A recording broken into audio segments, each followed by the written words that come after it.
So thank you very much, and thank you all for coming. I hope that what you're going to learn today is going to be some really interesting stuff that you can practically take away and apply to your day-to-day job.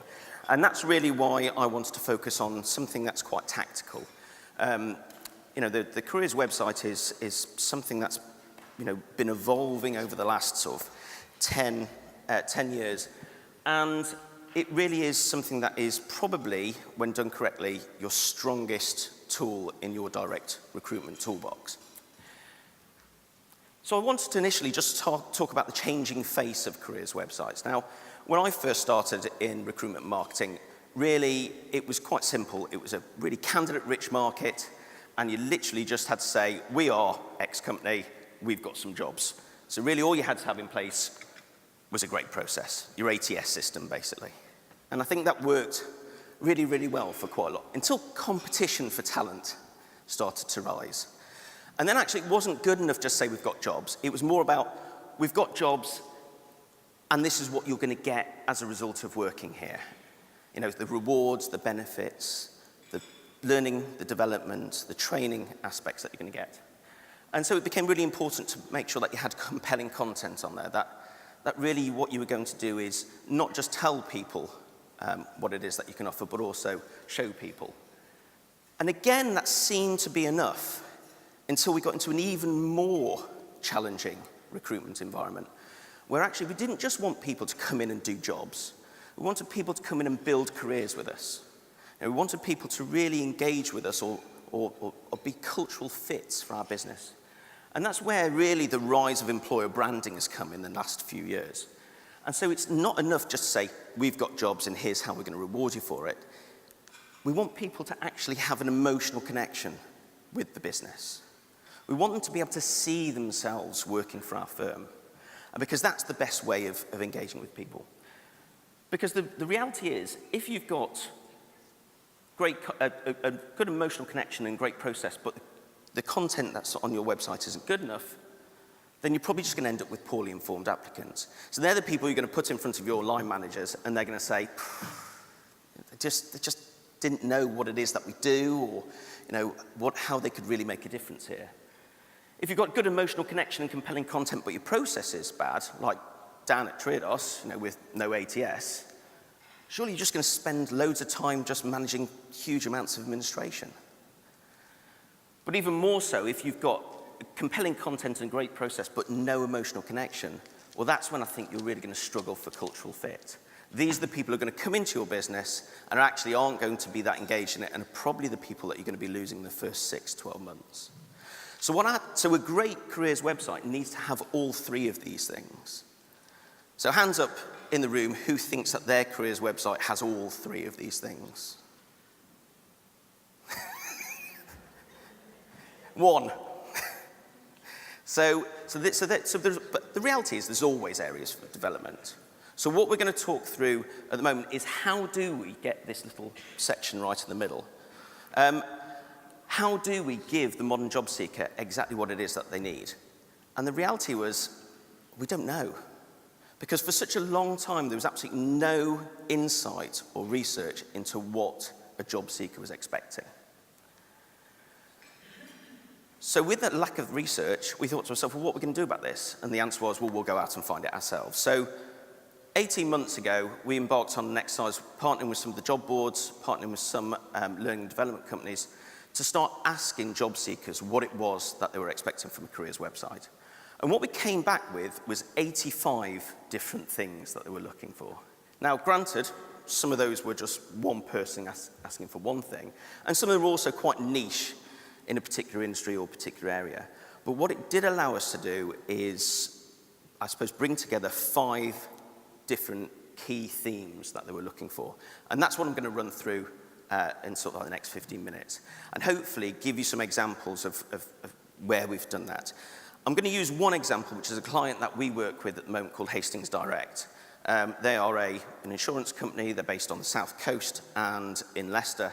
And before we started working with them, they had absolutely no recruitment identity and certainly no profile in their local areas.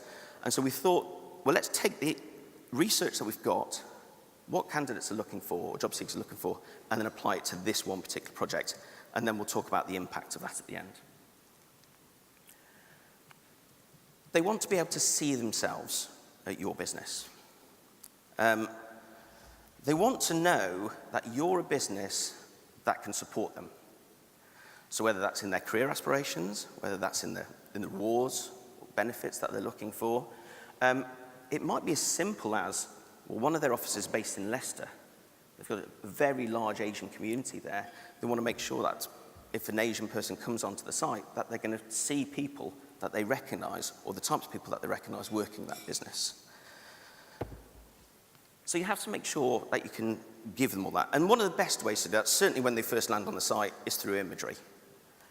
So make sure that the site that you are launching actually is featuring the types of people that you want to engage. It's actually also a really useful opportunity to maybe shift perceptions of you. So for example, if you are a traditionally stuffy, middle-class, middle-aged, white middle-class organization, maybe working in conservation, maybe working in healthcare, making sure that the images that you've got on there are actually of the types of people that you want to engage. So if you want to increase your visual diversity, then it might be something that you want to make sure that you increase the amount of images on there of non-white people. If you want to increase the age groups of people working for your business, then making sure that you've got, older people featured on the site as well as younger people featured on the site.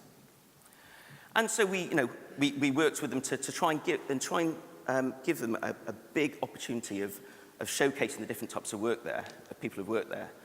So they want to bring in more women into the business, particularly in claims roles. They want to increase the ethnic diversity of their business as well, or at least when people come to their business, they want people to feel comfortable that this is an organization that understands their culture, that understands maybe some of the things that they want. In particular, in their Leicester office, they have a faith room. So they've got sort of a multi-faith room that people can use. They also give people Diwali off as part of so recognizing the people who work there and reflecting their business practices to reflect that. But also, they want to make it look warm and friendly and look like it's a nice place to work. It's actually mother and daughter who actually work for the same firm. So how did we do that? We held a competition. So we did exactly what Dan said. We went to the business and we said, do you want to be the face of Hastings Direct? And they had over 500 people registered because they all wanted to be part of that. So so we had to sift through the actual entries. We then had to photograph them. We did the photo shoot in their canteen. So everybody knew that this was going on. So it was a really big piece of engagement. Everybody who took part felt really special. And then, Christian and I, we had to sit down and we had to sift through them all and we had to pick the best images. And that is actually of Dan, and that was the actual image that was taken there. And so everybody then was then given, their own little portfolio of the images that they had taken. So we, again, made them feel special so they could go away. And they felt far more engaged about it. But it became a talking point. People were then wondering, well, when's the website going to go live? It became this sort of little countdown to it. 85% of people who come to a careers website want to look for a job. That's a fact. It breaks my heart as somebody who just designs careers websites that the first thing that they want to do is just jump on and press search jobs, when we've worked really hard creating this really lovely supporting content as well. But we need to make sure that we facilitate that. So instead of even hiding behind in a particular section, just put this job search on the homepage. It's what the job boards do. It's what Reed does. It's what Total Jobs does. So facilitate that. If people don't know what type of job it is that they actually want to apply for, even more so, they may not even know what you call a job. So there's no point in them searching for HR if you call it personnel. There's no point in them searching for human resources if you call it HR. Maybe give them the opportunity to browse, not only by the different departments that they could be working in, but also by the location. I think the point was made before that, location is still a very, very important way of choosing a job. This is something we're trialing at the moment and we're just about to launch. Technology can help people find the jobs that we think that they're most suited for. So we're building in a search using your LinkedIn profile where people are able to click that button, sign into their LinkedIn profile, and then it will deliver the roles that it thinks are most suited to you, so based on your particular LinkedIn profile.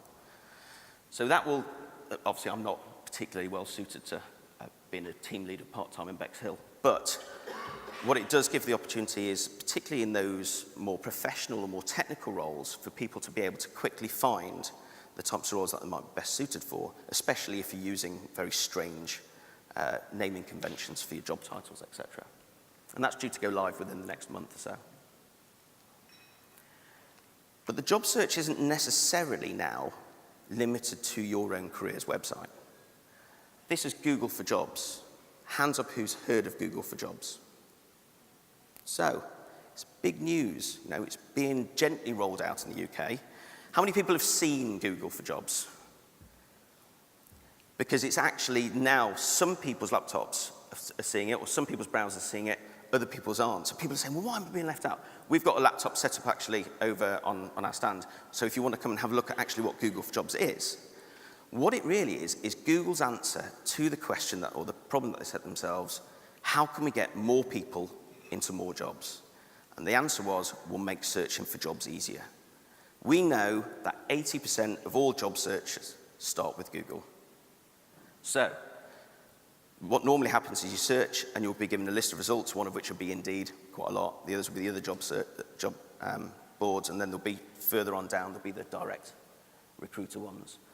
What it will do now is deliver this particular box here, where if you're a partner, if you're a job board, it will feature your jobs in there. But more importantly, if you've indexed your jobs in such a way on your careers website and let Google know that it can index yours, then suddenly out of nowhere, and this is a live search for customer service jobs in Bexhill, the live jobs that are on your website are getting delivered on the front page of Google. This is part careers website, it's part recruitment marketing. I think, I'll put my head on the block here, I think it's probably the thing that everybody should be most focused on this year, because in the US, people have seen a 60% increase in applications as a result of just Google for Jobs. So if you want any more information on that, we've got a little ebook that you can download, or we can send to you, or we can give you a live demonstration later.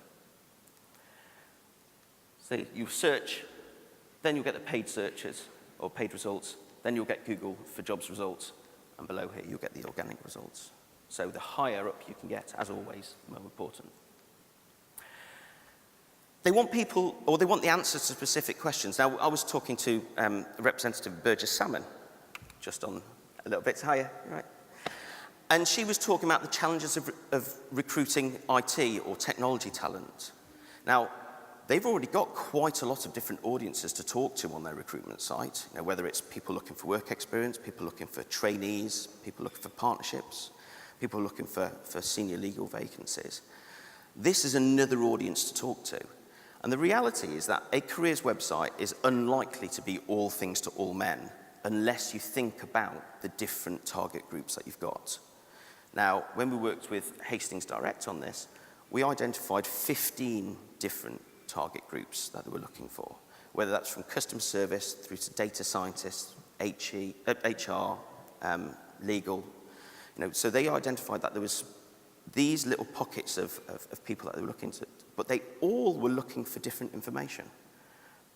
You know, different things really floated the boats, different things were really important to them.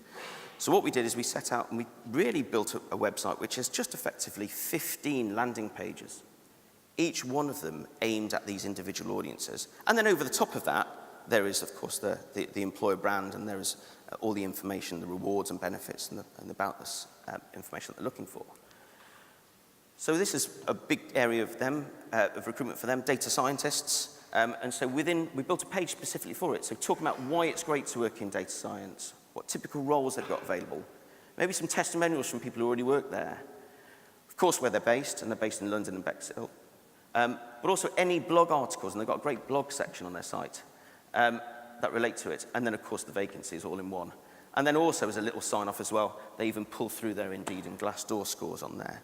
So actually, if you're a data scientist and you type in data science jobs, Bexhill, in this particular case maybe, you will land on that page. So actually your homepage of your website moving forward may not be the natural entry point for all your job seekers. And that's where you can really, really build what we call candidate journeys, what we can build particular journeys for each of those individuals and communicate with them on quite a granular level. They want to gain an insight into the culture and the working environment of your business. I think it's, they want to have an idea of, okay, what does it look like? What does the building look like? What does it look like inside? But more importantly, what is it like to work here? Not necessarily what is it, what's just the job. So again, we built quite an important what we offer page where we talked about the fact it's a supportive business. It talks about the different, culture is terribly difficult to articulate. So you do it through stories rather than do it through bullet points. But they also talk about the charities that they work with and their commitments to quality and diversity. So all within that one area, we're telling people what it is that culturally makes this organisation a really, really interesting place to work. Simple things like images of the outside of the office, so when they're coming to interview, they know they're in the right place. But also of images inside the office, so they can get an idea of exactly what the working environment is going to be like, even before they apply. Because you give more, you get more. More of the makes a difference stuff, like flexible working, like a well-being package with cash back against everyday medical expenses, like dental treatment, like an annual company performance-related bonus that can be up to 10% of your annual salary. And our generosity extends far and wide. We support the communities we live and work in all kinds of woof and wonderful ways. It's our way of saying thanks. Thanks.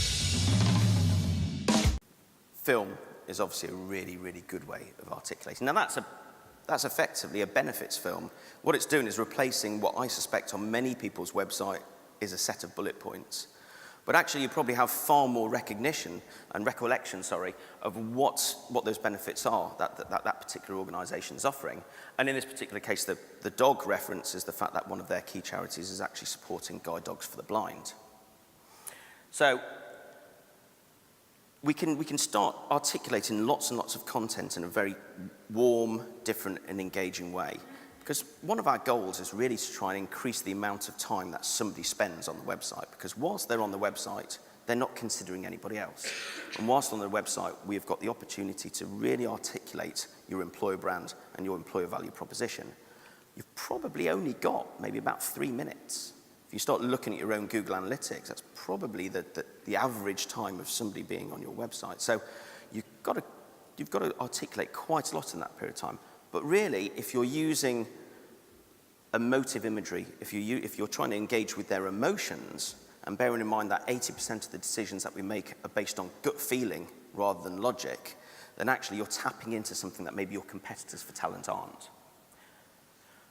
And that's where you can really make use of the people that you've got working within your business. Your people are your best advocates. They're all, the stories that you've got to tell about them are absolutely the way to position your culture and to position what you can offer as a business. So whether that's as simple as just having testimonials on a particular section, or much as Dan showed earlier on, whether you can upgrade that to video, because people tend to have more empathy and sort of believe people who are talking as opposed to written words on a page.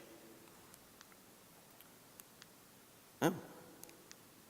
Or, and this is a big part of the Hastings Direct, whether you can use a blog, which is in this particular case, to tell stories. Now this blog is not just about publishing once a month. It can actually be in line with your workforce planning. So for example, if you're sitting there and thinking, okay, well in June, we know that we're going to recruit, in this particular case, to the telematics department, you can build a story about why telematics is a growth area in insurance, more importantly, why it's a great place to be working. Or alternatively, if you're trying to encourage more returners from work, now bearing in mind that Hastings Direct have a 95% rate of people coming back to work after maternity leave, Tell the story of why or how you support this business. And that can be anything. So any of your challenges, you can start telling stories using people who already work there who can demonstrate this, and it will have far more resonance with potential job seekers.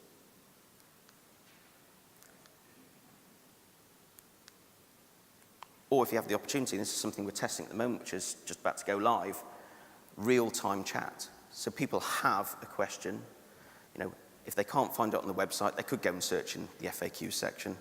Or wouldn't it be better if they just have the opportunity to ask somebody? Now, the way that they manage it, and obviously they have a big customer service team, there's a member of the customer service team who actually is sitting there answering recruitment and resourcing-based questions. Most of the time, they don't know the answer. George doesn't know the answer, so he stands up and he shouts at Christian. Christian shouts back and tells him the answer, and George types it, and suddenly it's... But it's just a way, from a candidate's point of view, irrespective of the smoke and mirrors that sit behind it, of actually I had a question about the graduate scheme. I couldn't find the answers on the website. I needed that answer straight away. Unfortunately, I was able to have that answered. I think that there was the point that was made in the previous presentation. If you've had a great application experience, but you've still been unsuccessful, then actually, people will be tempted to apply again. So we've put all that in place. That's all live. So what's the impact of what we've done? Well, this was the date that the new website went live. And this is page views. So beforehand, it literally was a set of static content pages that really just said who we are, where we're based, and what we offer. Once we start building into there the blogs, the ability to look at deeper content, the increased amount of social sharing that there was within the business, because they had a website they really liked, people were really proud of sharing it. And actually, one of the big growth areas for us has been the amount of people who visited the website as a result of seeing it on a social platform as opposed to seeing it on a job board. So in the last 6 months, and we measured the last 6 months against the previous 6 months before the website went live, we've seen an 87% increase in visitors to the website. But the most important thing for them is that increased number of page views, that increased engagement, that increased time on the site has actually resulted in an increased number of applications. No increase in advertising. More importantly, the anecdotal feedback that we've had from the hiring managers is that these people are far more engaged. They're certainly far more informed about what the business is like. They really, really want the job.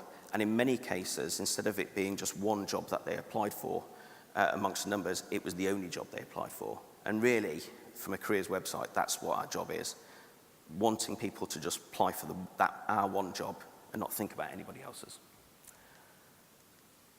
So, my 5 key takeaways. If you're thinking about launching a new careers website, engage the wider team. Don't work in isolation. Talk to the brand.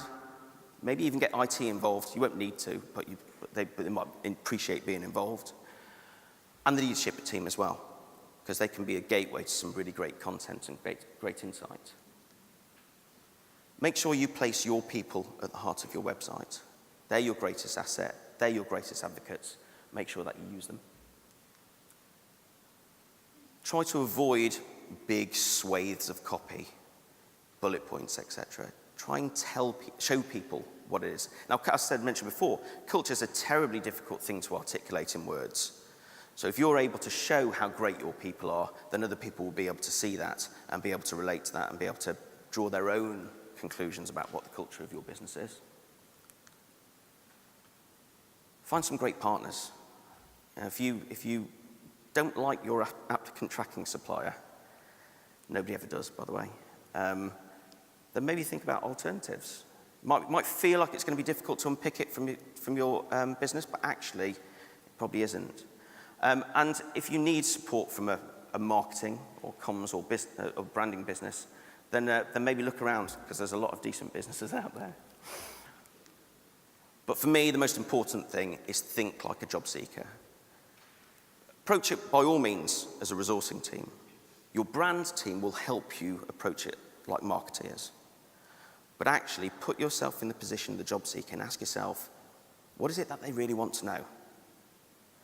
And if you don't know, what it is, like we didn't, then go and ask them. Go and talk to your recent joiners. Ask them what they found was great about your site. Ask them what they thought it lacked. Don't make assumptions, actually go out. And if it's a number of different key audiences, then ask them all individually. Don't expect that there's a one-size-fits-all solution, because often there isn't. And that's it from me. Thank you very much.